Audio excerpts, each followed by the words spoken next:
2026 में 26 लाख से भी ज़्यादा स्टूडेंट्स नीट के एग्ज़ाम में बैठेंगे, लेकिन एमबीबीएस की सीट सिर्फ 1 से 2 लाख स्टूडेंट को ही मिलेगी।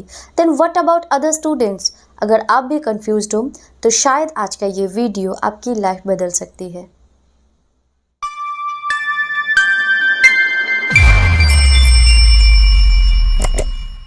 हेलो स्टूडेंट्स, कुछ ही दिन में आप सबका नीट 2026 का एग्ज़ाम होने वाला है और इस साल इस एग्ज़ाम को देने वाले स्टूडेंट्स 26 लाख से भी ज़्यादा है, लेकिन सीट्स बहुत ज़्यादा लिमिटेड। एमबीबीएस के लिए सीट्स है सिर्फ 1 से 2 लाख, आयुष के लिए 52,000 एंड बीडीएस के लिए 28 to 29,000। तो अब सवाल ये आता है कि व्हाट अबाउट दो स्टूडेंट्स जिनका इस साल नीट का एग्जाम क्लियर नहीं होगा? क्या वो स्टूडेंट्स इस साल ड्रॉप आउट करके नेक्स्ट ईयर की प्रिपरेशन करेंगे या फिर मेडिकल फील्ड में ही एक ऑल्टरनेटिव करियर ऑप्शन को परस्यू करेंगे? अगर आप भी कंफ्यूज हो क्या करें क्या नहीं करें, क्या करना चाहिए क्या नहीं करना चाहिए, तो आज का ये वीडियो सिर्फ आपके लिए। आज के इस वीडियो में मैं आप सबको एक best alternative medical career option के बारे में बताऊंगी, जहाँ पे आपको नीट क्लियर करने की ज़रूरत नहीं है। नीट क्लियर किए बिना आप इस करियर को परस्यू कर सकते हो। तो वीडियो में आप बने रहें, stay tuned till the end.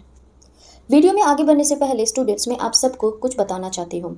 आपको समझना पड़ेगा, नीट क्लियर ना होना फेलियर नहीं है। मेडिकल फील्ड सिर्फ एमबीबीएस तक लिमिटेड नहीं होती है। You still have lots of options. और इस वीडियो में मैं आप सबको हेल्थ केयर मैनेजमेंट के बारे में बताऊंगी। ना सबसे पहले जानते हैं what is health care management. Health care management refers to planning, organizing, directing and controlling health care services. Health care management एक ऐसा फील्ड है जिसमें हॉस्पिटल्स, क्लिनिक्स और हेल्थ केयर सर्विसेज को प्लान, ऑर्गेनाइज और मैनेज किया जाता है। It combines medical understanding with management skills like staff handling, budgeting, patient services and hospital operations. Simple word में कहूँ तो डॉक्टर्स पेशेंट को ट्रीट करते हैं और हेल्थ केयर मैनेजर्स सिस्टम को मैनेज करते हैं। It ensures efficient delivery of healthcare services to patient. Now, why choose this career? First of all, rapid growth of healthcare sector.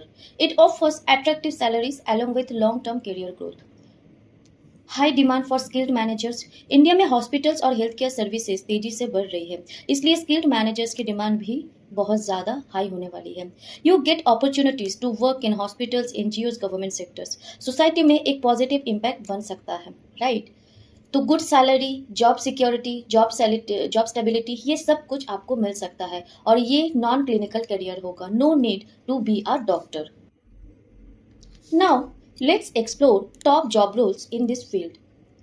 Hospital administrator, who manages overall hospital operations and staff. Healthcare managers, who coordinates departments and improves patient services. Then medical superintendent, health services manager, public health manager, healthcare consultant, operations manager hospitals, health insurance manager etcetera. तो ये सारे job roles आपको मिलेंगे after pursuing this career opportunity. Health care management में अपना career pursue करने के लिए 12th के बाद ग्रेजुएशन पे आप कुछ कोर्सेज कर सकते हैं, जैसे bachelor of hospital administration, BBA in health care management. आप पोस्ट ग्रेजुएशन के बाद भी या फिर पोस्ट ग्रेजुएशन में भी हेल्थ केयर मैनेजमेंट से रिलेटेड कोर्सेज परस्यू कर सकते हैं, जैसे master of hospital administration, MBA in health care management, master of public health etcetera. Now let's explore top institutes of India where you can build this top career. All India Institute of Medical Sciences, Tata Institute of Social Sciences, Indian Institute of Health Management Research, Manipal Academy of Higher Education, Symbiosis Institute of Health Sciences, right?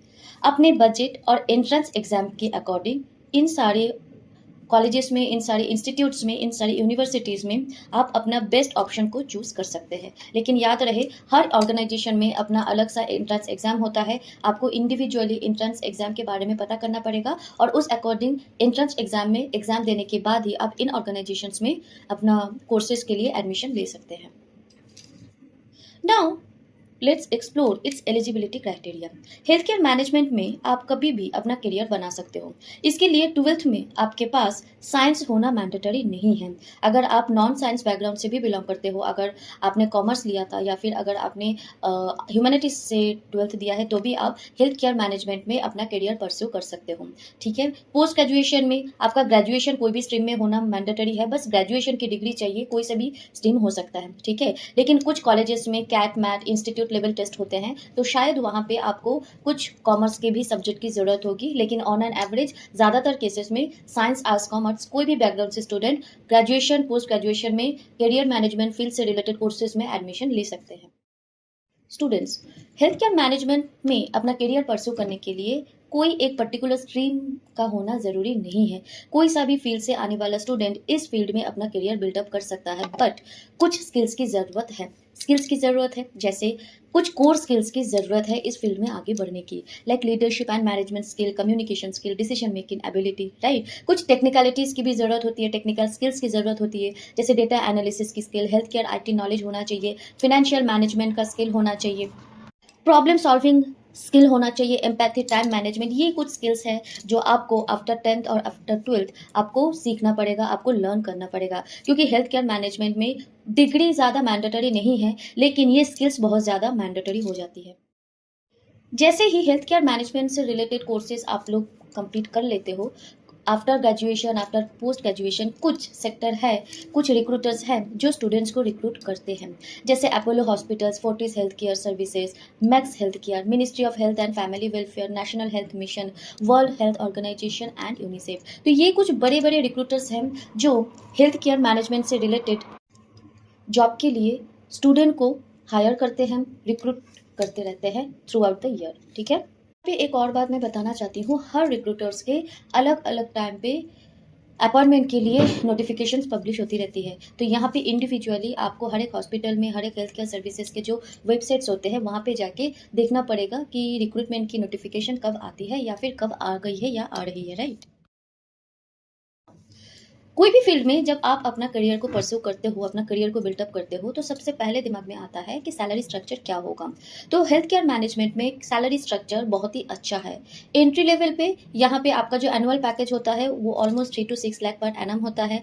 Mid level पे मतलब 5 से 10 साल बाद जब आपके पास experience हो जाते हैं, राइट, जब आप एक बड़े लेवल पे पहुंच जाते हो तो यहाँ पे 6 to 15 लाख पर एनम हो जाता है, और जब आप सीनियर मोस्ट हो जाते हो आफ्टर 15 to 20 ईयर्स, राइट, तब वहाँ पे आपकी सैलरी 15 to 30 लाख पर प्लस इंसेंटिव के साथ आपका पैकेज बन जाता है।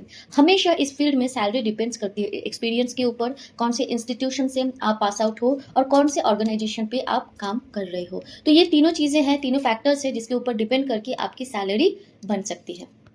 हम लोग देखेंगे करियर ग्रोथ पाथ क्या है इस फील्ड में, मतलब प्रमोशन का स्ट्रक्चर क्या है।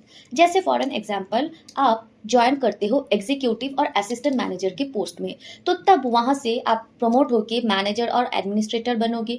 मैनेजर और एडमिनिस्ट्रेटर से प्रमोट होके आपको सीनियर मैनेजर बनाया जाएगा, एंड देन वहां से आप डायरेक्टर और CEO भी बन सकते हो किसी भी हॉस्पिटल का। मतलब इस फील्ड में एक अपॉर्चुनिटी है कि आप किसी भी हॉस्पिटल का डायरेक्टर और CEO बन सकते हो, लेकिन यहाँ तक पहुँचने के लिए बहुत ज़्यादा हार्डवर्क की ज़रूरत है, बहुत ज़्यादा स्किल्स की ज़रूरत पड़ेगी, राइट, बहुत ज़्यादा एक्सपीरियंसेस की ज़रूरत पड़ेगी। लेकिन अगर आपके पास हार्ड वर्क है, अगर आपके पास पेशेंस है, अगर आपके पास लर्निंग करने की कैपेसिटी है, अगर आपके पास स्किल है, तो फिर आप बहुत ही इजीली डायरेक्टर और CEO की पोस्ट पे आ सकते हो, ठीक है। अभी तक हम लोगों ने इस करियर से रिलेटेड बहुत सारे पॉजिटिव पॉइंट्स को डिस्कस किया है। हम लोगों ने इस करियर से रिलेटेड सैलरी स्ट्रक्चर को देखा, ग्रोथ के बारे में डिस्कस किया, टॉप रिक्रूटर्स के बारे में देखा, लेकिन सवाल ये आता है कि क्या इस करियर में कोई भी चैलेंजेस नहीं है। इसका आंसर है यस। इस करियर फील्ड में भी बहुत सारे चैलेंजेस आपको फेस करने पड़ेंगे। इस फील्ड में आपका जो वर्किंग प्रेशर है बहुत ज़्यादा होगा, हाई वर्क प्रेशर होगा, लॉन्ग वर्किंग आवर्स होंगे, क्योंकि वहाँ पे आपको पेशेंट को, डॉक्टर्स को, स्टाफ्स को, जो मेडिकल इंस्टीट्यूट्स के साथ जितने भी ऑर्गेनाइजेशन सेक्टर्स लिंक्ड है उन सबको मैनेज करना पड़ेगा। तो इसीलिए यहाँ पे आपको बहुत ज़्यादा टाइम इन्वेस्ट करना पड़ेगा, आपको इमरजेंसीज मैनेज करना पड़ेगा, मेडिकल नॉन मेडिकल स्टाफ को कोऑर्डिनेट करना पड़ेगा। तो एक पूरे सिस्टम को कोऑर्डिनेट करना, मैनेज करना, it's not a easy task, right. यहाँ पे बहुत ज़्यादा वर्क प्रेशर होगा, काफ़ी ज़्यादा 10 घंटे 12 घंटे भी आपको काम करना हो सकता है।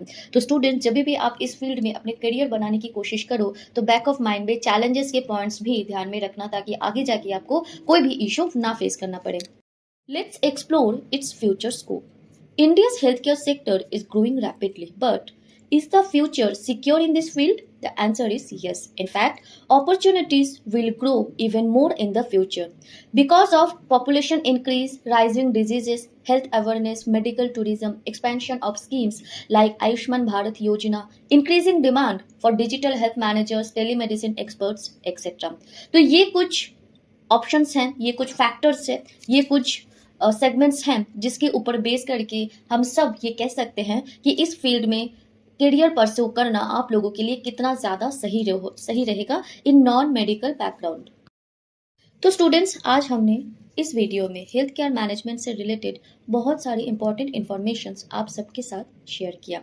मैंने पहले ही कहा था कि ये वीडियो मैं सिर्फ नीट एस्पायरिंग स्टूडेंट्स के लिए ही बना रही हूँ, ताकि एग्जाम्स की वजह से, एग्जाम की स्ट्रेस की वजह से वो सब बहुत ज़्यादा नर्वस ना हो जाए और उन सब के पास एक प्लान बी ऑप्शन हो।